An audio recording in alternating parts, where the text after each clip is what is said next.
Vault Veritas SCP Files.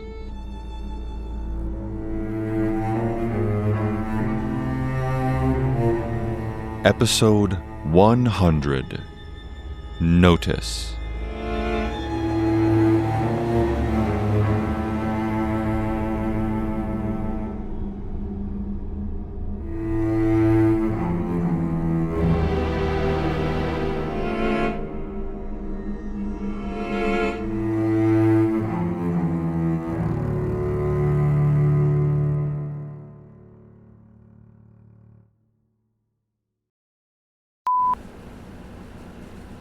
Incident Report 7717-1. First known incident report involving SCP-7717, colloquially known as the photogenic apple. Object class: uncontained, but safe. Risk assessment level: very low. Reported by Marissa Lovelock, IT. Report made September 4th, 1999.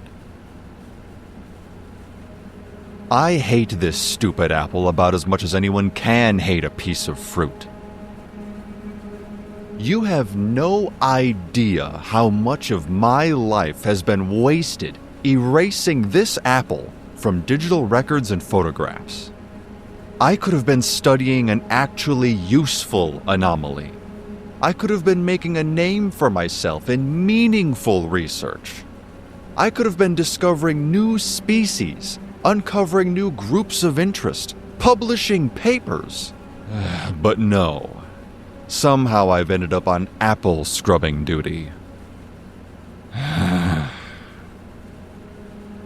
SCP-7717 is an apple that appears in Foundation-made photographs, video recordings, and documents. Thousands upon thousands of observations have been logged over the years. There is no known danger associated with it. It does not appear outside of Foundation records, meaning there is no risk of exposing anomalous activity to the public. It is simply annoying in its insistence to perpetually be in the way, and the Foundation wants it gone. Which, if you've worked here long enough, is often enough of a reason to seek neutralization. We first discovered it in March of 1973. Someone noticed it appearing repeatedly in footage from an abandoned school under investigation. The exploration team swore they had never actually seen the thing, but there it was still, in every frame. Turn a corner, and it would be sitting atop a hallway locker. Enter a classroom, and it would be perched on a teacher's desk.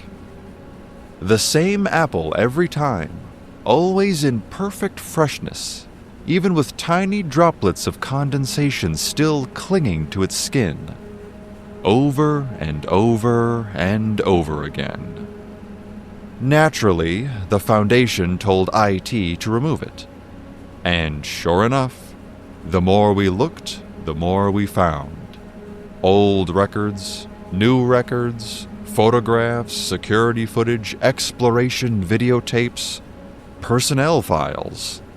Somewhere in all that data, the apple would be sitting quietly in the background. I joined the hunt in 1980. At the time, I think it was meant to be a joke, some sort of hazing ritual. Give the newbie fruit duty and let her waste a few months of her life. I really don't think it was supposed to become a career. But of course, I was the one who first noticed the pattern. You know how the Foundation keeps memetic hazards under particularly tight lock and key? Well, we're a big organization. We span the entire globe. Mistakes happen sometimes. About a month after I arrived, someone accidentally printed a photograph containing a memetic hazard. SCP-7717 appeared there too, of course. But this time, instead of appearing solely in the background, it appeared directly over the hazardous section, covering it completely. What should have been a catastrophic mistake became nothing at all. No casualties, no exposures, no dead researchers or D-class. Just an apple sitting exactly where it needed to be. At first, the Foundation dismissed it as luck. But I wasn't so sure. I ended up going back through older observations and found that this was not the only time. There were other incidents, other hazards in other documents. Again and again, the apple appeared over the most dangerous part. I stopped calling it coincidence, and the Foundation responded to my diligence by assigning me permanent apple duty. Serves me right, I suppose. See, I had this theory that SCP-7717 knew exactly what it was doing when it covered those hazards, and that bothered me far more than the apple itself ever had. Then, in 1981, the Chaos Insurgency stepped in just to prove my theory. They breached a site and stole a collection of classified records. Several weeks later, an MTF recovered the documents during a raid, and guess what appeared on every single page? Yep. It wasn't tucked into the corner or lurking in the background trying to blend in. This time, it was gigantic and nestled directly over the classified information on the pages, large enough to obscure every potential useful detail. That was the moment I became convinced. It knew. It had to. Scott? Hi, Niall. I'm just finishing up a recording. Do you mind? I'll wait here. Don't mind me. So I started documenting everything. Not just the apple itself, but the circumstances surrounding its appearances. For 2 years, I tracked every appearance I could find, while simultaneously erasing its image from existence. I learned that it liked memetic hazards and cognitohazards the most, but it also enjoyed appearing near dangerous anomalies, compromised documents, and in records of containment failures and security breaches. If there were 10 things in a photograph, and only one of them could hurt someone, that was the thing the apple would appear beside, every time, without fail. That report took me 2 years to assemble. 2 years of observations, photographs, interviews, and correlations. I brought it to my site director first. He skimmed the first few pages and handed it back with a snicker. So naturally I went over his head and submitted it to the O4 Council.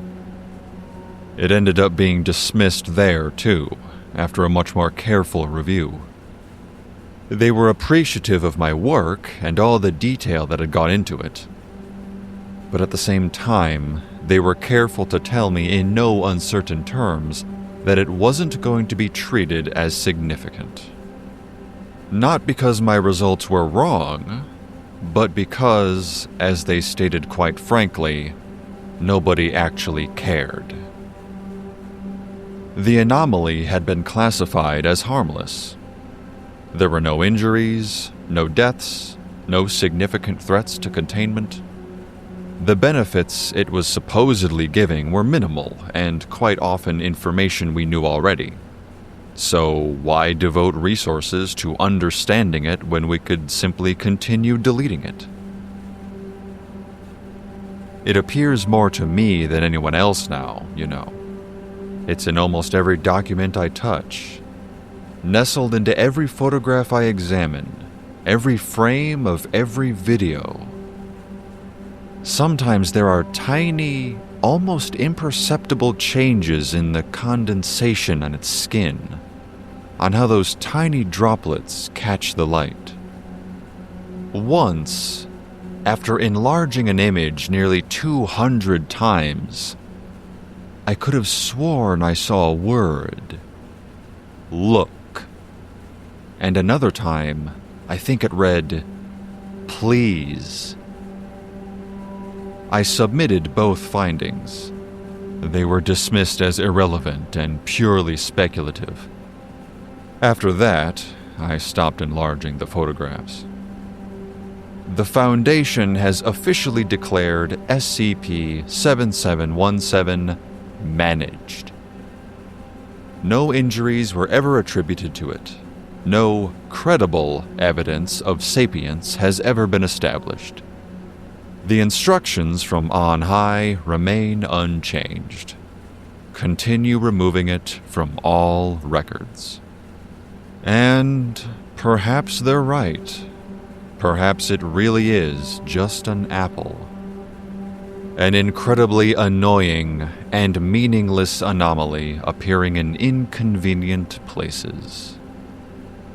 But if there was something trying to speak to us through those photographs, if there was something trying for decades to warn us, or help us, or simply be noticed, perhaps it should have picked something a little more interesting or impactful.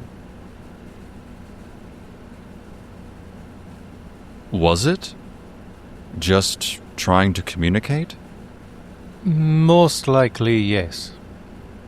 And now they're using me to try and neutralize it. Yes. Your effect seems to last a significant length of time on safe SCPs. The Foundation's IT department has been begging for you to read the report for a very long time. Is that what'll happen to me when I've outlived my usefulness? I'll be neutralized? Fed to the nearest giant monster? No. No, I think the Foundation considers you extremely useful, and you'll be around for a good long time. Yay. Scott, whatever possessed you to tell Miranda that you knew about your status? What was the point of hiding it any longer? I'm contained either way. At least this way I'm able to get some information. Well, I'd like for you to be as comfortable here as I'm able to make you. I am happy to procure anything you'd like. It's a little afternoon, so Miranda is likely on her lunch break. The cameras are recording, of course, but even she can't watch every moment of every day. I find it unlikely she'll look back. So if there's anything you want to ask for, you should do it now. A way out of here? I appreciate your faith in me, my friend, but there are limits to what even I can do. Was it all fake, Niall? Everything we've been through? Our friendship? No. I know you have no reason to believe me, but I hope you will anyway. It was not fake. Please tell me about Aidan Greenwell. Scott, You said it yourself that she likely won't check the cameras. if she does, though, Scott, I can't. Ah. Glad to find you both here at once. Now's not a good time, Seth. I think now is a perfect time, actually. There have been some recent changes to my security protocols involving keeping this door locked at all times. And here I find it open. That was my bad. I forgot. Ethics seems particularly lax around security measures, and also lacks with information. Dr. Sterling's name is attached to the order changes, and there's been no elaboration on any of it. Care to explain why security protocols are being changed without my knowledge? Dr. Sterling isn't in right now. When she is, direct your questions to her. I'm directing them to you. Ethics cannot be responsible for anything related to security, not after you botch the handling of the door squid, resulting in a breach and significant loss of life. I am taking matters into my own hands to protect everyone. Unbelievable. Niall, where were you during the breach? England? That's corroborated at least.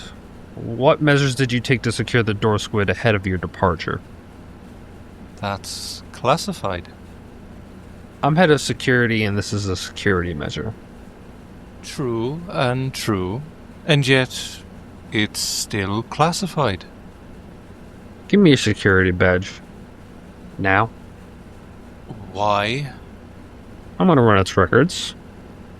Fine, but don't be shocked when it says that. As I have told you numerous times, I was in England. Scott, where were you during the breach? Hiding in this room. I'll take your badge too in order to corroborate. Well, you see... He doesn't have his security badge. His was taken by Miranda immediately following the breach. Why was security not informed? I'm informing you now. Fine. Sit tight. I'm going to run this badge and also conduct a thorough investigation of both your rooms. Like hell you are. Seth, I swear.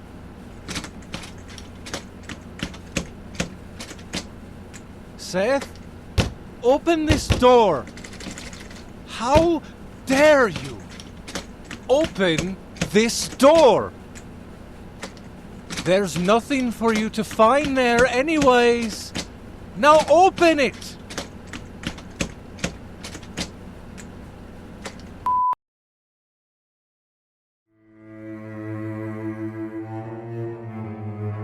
Vault Veritas SCP Files is a podcast inspired by the SCP Foundation.